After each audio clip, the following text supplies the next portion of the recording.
सजना अब तू ही जान हमर हो।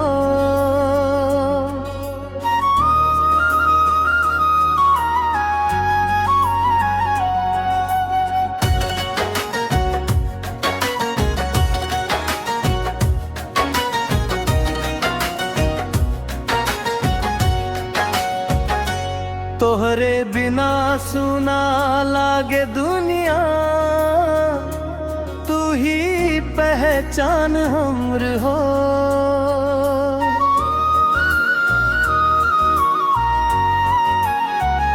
चांद भी फीका लागे रानी जब तू दूर हो जाला। तोहरे हंसी के जादू से दिलवा मजबूर हो जाला।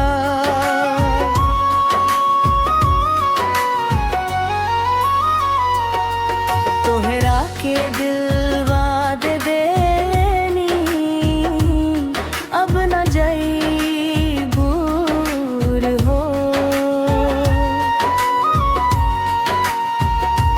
सात जन्म तक साथ निभाई तू बन जा सरूर हो। तोहरे नैनवा के काजल कर देला घायल हो। तोहरे प्यार में पागल बानी दिलवा भइल घायल हो।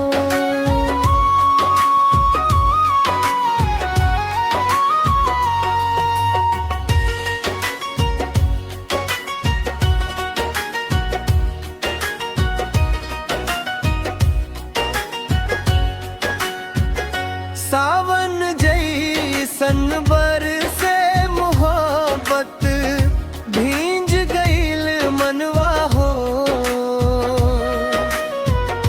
तोहरे नाम के मेहंदी सजवनी तू बन गईल धनवा हो।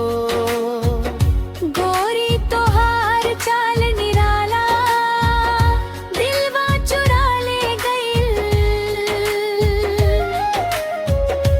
एक नजरिया में हमके अपना बना ले गईल। तोहरा दिलवा देबेनी अब न जाई दूर हो।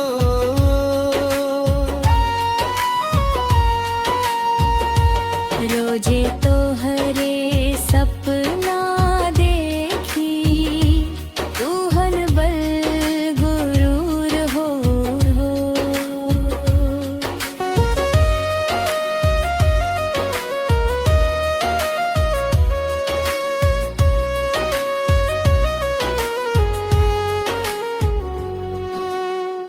पूरा गाँव झूमेला तोहरे संग कमरिया हिले। दिलवा खूब घूमेला सेल्फी लेके डाले रील। सब लोग जल जाना तोहरे प्यार में पागल आशिक रात भर गाना गाला।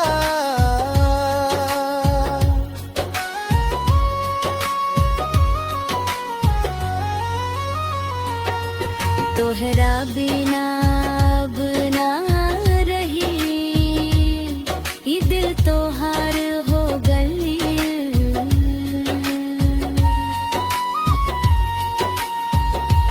सच्चा